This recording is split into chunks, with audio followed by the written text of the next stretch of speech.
Hello friends, welcome back to my channel. मैं हूं तरुणा। तो मैं अपने चैनल के ऊपर वीकली प्रेगनेंसी की सीरीज स्टार्ट की हूं, जिसके अंदर मैं ऑलरेडी वीक 15 तक के सारे वीडियोस डाल चुकी हूं। अगर आपने नहीं देखा है तो आप ज़रूर देखना। तो मैं अभी सेकंड टाइम प्रेग्नेंट हूं। मेरी पहली जो डॉटर है वो 11 ईयर्स ओल्ड है। अब मैं सेकंड टाइम प्रेग्नेंट हूं।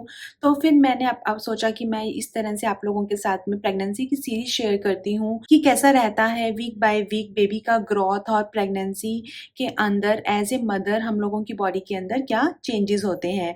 तो वीक 16 का मतलब है कि आप लोगों का फोर्थ मंथ चल रहा है। फोर्थ मंथ के अंदर जो हमारा बेबी है वो बहुत ही रैपिडली ग्रो हो रहा है। अगर मैं बात करूं तो जो बेबी की हाइट इस टाइम पे होती है वो 10 सेंटीमीटर होती है और जो बेबी का वेट है वो 0.9 ग्राम होता है। और अगर मैं उसका साइज़ का बात करूं तो उसका जो साइज़ है वो एवोकेडो के जितना होता है इस टाइम पे। और बेबी बहुत ही ज़्यादा मतलब किस टाइम पे मूवमेंट स्टार्ट करता है, वो बात अलग है कि वो मूवमेंट्स अभी हमको फ़ील नहीं हो रहे होते हैं, क्योंकि जो मूवमेंट्स है वो काफ़ी सारी लेडीज़ को वीक 16 से स्टार्ट हो जाते हैं, बट काफ़ी काफ़ी सारे केसेस के अंदर नहीं भी स्टार्ट होते हैं। जो हमारा क्यूट सा एवोकेडो वाला बेबी है वो इस टाइम पे स्टेट होना स्टार्ट हो जाता है। तो इससे पहले अगर हम अल्ट्रासाउंड के अंदर जैसे हमने देखा था थर्ड वाले मंथ के अंदर, तो जो बेबी है वो ऐसे काफ़ी कर्व टाइप के इस तरह से दिखते हैं, लेकिन अब उसकी जो बॉडी है वो स्ट्रेट होनी स्टार्ट हो जाती है। तो जब हमारा 5th मंथ वाला अल्ट्रासाउंड होगा तो उसके अंदर उसकी लेंथ वगैरह मेज़र भी डॉक्टर ईज़िली कर सकते हैं, क्योंकि बेबी का जो मतलब कि बॉडी है वो थोड़ा सीधा होना स्टार्ट हो जाती है। उसके अलावा जो एज़ ए मदर अगर मैं अपने पॉइंट ऑफ व्यू से बताऊँ तो फिर मेरे को स्टफ़ी नोज़ का प्रॉब्लम इस टाइम पे रहता था। काफ़ी सारी लेडीज़ ने मेरे साथ में शेयर किया कि उनको यूरिन इन्फेक्शन रहता था, क्योंकि उनको बार-बार यूरिन जाना पड़ता था। तो उस केस के अंदर अगर आप उस टाइम पे अच्छे से धो नहीं रहे हो और उसमें टिश्यू पेपर से उसको क्लीन नहीं कर रहे हो तो फिर आपको यूरिन इन्फेक्शन हो सकता है। तो अगर आपको इस तरह से कुछ भी इश्यू है तो फिर आपको उसके ऊपर वॉच आउट करना चाहिए। जैसे मैं यूरिन इन्फेक्शन का बहुत ध्यान रखती हूँ, बिकॉज़ कि मैं बार्थोलिन सिस्ट होता है मुझे लास्ट 14 ईयर से। तो मुझे बार्थोलिन सिस्ट होता है, तो उस चक्कर में मैं अपना यूरिन वाला पूरा का पूरा एक प्रोसीजर है उसको करती ही हूँ कि अगर वॉशरूम जा रहे हैं तो फिर अच्छे से वॉश करो। वॉश करने के बाद में उसको पोंछो, पोंछने के बाद में उसको गीला मतलब आप अपने अंडरगारमेंट्स नहीं पहनो। तो अगर आप ये सब चीज़ों का छोटा-मोटा ध्यान रखोगे तो फिर आपको किसी भी तरह का सिस्ट या फिर यूरिन इन्फेक्शन प्रेगनेंसी के अंदर नहीं होगा, जो कि बहुत ही ज़्यादा ज़रूरी है। उसके अलावा काफ़ी सारी लेडीज़ को इस टाइम पे जैसे अपने कपड़े जो हैं वो नहीं आ रहे होते हैं, जैसे जीन्स-वीन्स आपको इस टाइम पे नहीं पहनना चाहिए, क्योंकि अगर आपको पुरानी वाली जीन्स ही पहन रहे हो बटन टाइट-टाइट बंद करके, तो बिल्कुल भी रिकमेंडेड नहीं है। नाभि के ऊपर ऐसे बटन्स वगैरह बंद करना बिल्कुल भी रिकमेंडेड नहीं है। एकदम आपको लूज़-लूज़ कपड़े पहनने चाहिए, कॉटन के कपड़े पहनने चाहिए, ब्रीथेबल कपड़े पहनने चाहिए आपको। सिंथेटिक वगैरह इस तरह से आपको इस टाइम पे अवॉइड करना चाहिए, ताकि आपकी बॉडी अच्छे से साँस ले सके। और उसके अलावा जैसे कि मैं तो इतनी ज़्यादा पर्टिकुलर थी कि मुझे ऐसा लगा कि अगर नेल पेंट भी लगा रही हूँ तो मुझे ऐसा लगता है कि फिर मेरी मतलब कि नेल्स को ऑक्सीजन नहीं मिल रहा है। और तो इस तरीके से मतलब इन सब चीज़ों का अगर हम ध्यान देते हैं प्रेगनेंसी के अंदर तो ठीक है यार, 9 मंथ्स बहुत अच्छे से निकल जाते हैं।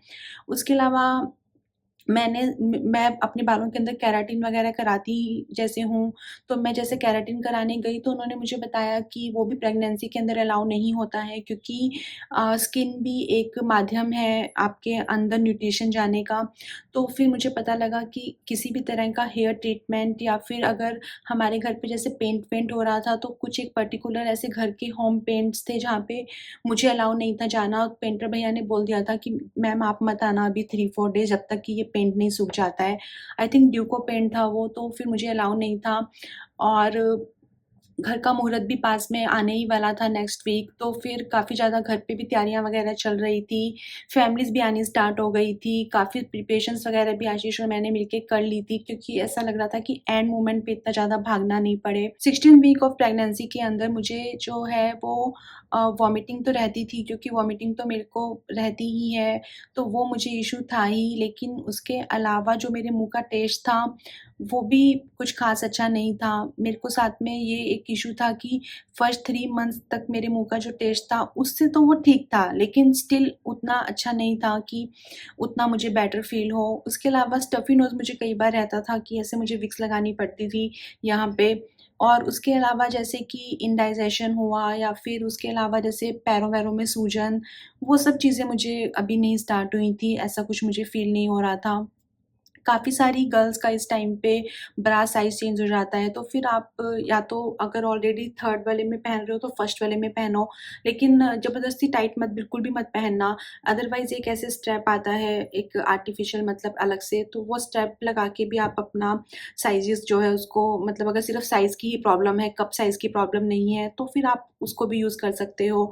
उसके अलावा ये एक अच्छा टाइम है शॉपिंग करने का अगर आपको अपने सेकंड ट्राइमेस्टर के हिसाब से कुछ कपड़े खरीदने हैं, अगर आपका सब कुछ अच्छा चल रहा है और आपकी डाइट वगैरह अच्छी चल रही है और वेट गेन हो रहा है, तो फिर ये एक अच्छा टाइम है कि आप कुछ शॉपिंग कर सकते हो क्योंकि इस टाइम पे हमारा कोई हॉस्पिटल विज़िट नहीं है। इस वीक के अंदर जो हम एनर्जी लेवल होते हैं, वो उतने लो नहीं होते हैं जो कि पुराने वीक्स के अंदर रहते हैं। तो फिर अगर आपको कुछ प्रेगनेंसी स्मूथ है, डॉक्टर ने बोला है कि सब ठीक है, कुछ थायराइड, बीपी डायबिटीज़ या मतलब कि इस तरह से कुछ प्रॉब्लम्स अगर नहीं है, तो फिर आपका सब कुछ सही रहता है, तो फिर मैं आपको बोलूँगी कि आप प्रीनेटल योगा स्टार्ट कर सकते हो या फिर वॉक स्टार्ट कर सकते हो।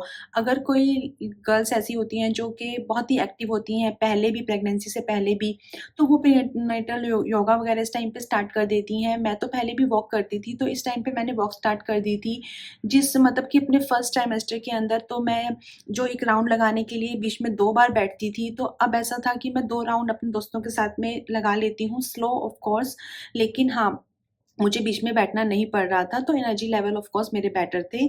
तो इस वीक के लिए इतना ही। अब मैं आपसे मिलूँगी नेक्स्ट वीक के अंदर जो कि है वीक 17। तब तक के लिए बाय।